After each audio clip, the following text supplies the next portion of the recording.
राजधानी लखनऊ में संजय गांधी पीजीआई कर्मचारी महासंघ का शपथ ग्रहण समारोह संपन्न हुआ। कार्यक्रम में बड़ी संख्या में कर्मचारी, अधिकारी और संस्थान से जुड़े लोग मौजूद रहे। समारोह के दौरान महासंघ के पदाधिकारियों ने कर्मचारियों की समस्याओं के समाधान, बेहतर कार्य व्यवस्था और सुविधाओं को लेकर अहम संकल्प लिया। महासंघ की महामंत्री सीमा शुक्ला ने कहा कि कर्मचारियों और उनके परिजनों को बेहतर इलाज सुविधा उपलब्ध कराने के साथ आपातकालीन स्थिति में बेड और ओपीडी की प्राथमिकता दिलाने का प्रयास किया जाएगा। वहीं महासंघ के अध्यक्ष धर्मेश कुमार ने कर्मचारियों की पदोन्नति प्रक्रिया में तेजी लाने और वर्ष में 2 बार डीपीसी कराने की मांग उठाई। कार्यक्रम में पार्किंग व्यवस्था, सुरक्षा सुविधाओं और स्टाफ कैंटीन की सुविधाओं को बेहतर बनाने पर जोर दिया गया। पदाधिकारियों ने कहा कि कर्मचारी हितों की रक्षा और संस्थान में बेहतर कार्य वातावरण तैयार करना महासंघ की प्राथमिकता होगी।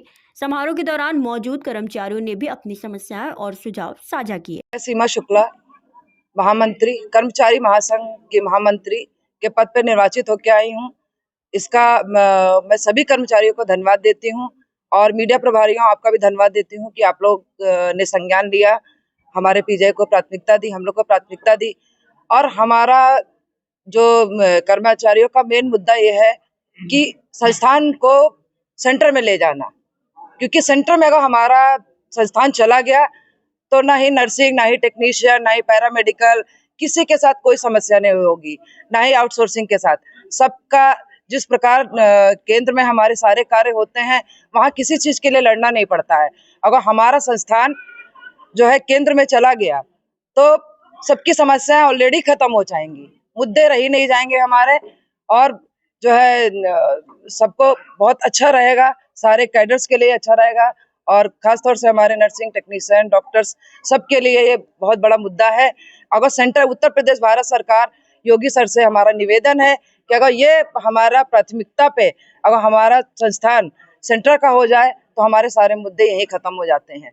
लेकिन फिर भी और सरकार से ये भी निवेदन है कि जब तक नहीं है हमारा सेंटर में ले जाने के मुद्दे, तो अभी हमारे बहुत से मुद्दे हर कैडर के अलग अलग हैं, जैसे जी कि हमारे अध्यक्ष जी ने बताया, वैसे हर कैडर के मुद्दे तो हैं।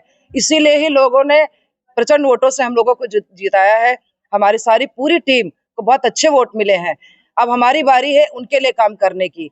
पहले हम अपने संस्थान के मुखिया, हमारे निदेशक महोदय हैं, सीएमएस है, हमारे एमएस हैं, उनसे अपनी प्रार्थना करेंगे। अगर वहां से हमारा कोई कार्य नहीं होता है तो हमारे प्रमुख सचिव हैं, मुख्य सचिव हैं, उसके बाद हमारे चिकित्सा शिक्षा है, उसके बाद हमारे मुख्य और हमारी गवर्नर मैडम है, उसके बाद फिर मुख्यमंत्री हमारे हैं।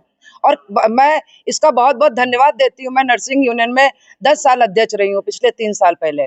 अभी 3 साल से हम नहीं थे यूनियन में। अब मैं मेरे पर बहुत बड़ी जिम्मेदारी है कि मैं महासंघ की सभी कैडर्स ने मुझे कुछ सोच के चुना है और सर का धन्यवाद देती हूँ कि जिस प्रकार कोविड में हमारे संस्थान को प्राथमिकता दी, सभी संस्थान को दिया, उसी प्रकार हमारे संस्थान का जो सर ने 7th पे कमीशन में हमारा जो है उन्होंने प्रयागराज में जाकर के 7th पे कमीशन दिया। अब 8वां वेतनमान हमारा एक बहुत बड़ा टारगेट आ रहा है, तो हमें उसको लेना है कि हमें उसको कैसे करना है, उसके लिए हमें लड़ना ना पड़े।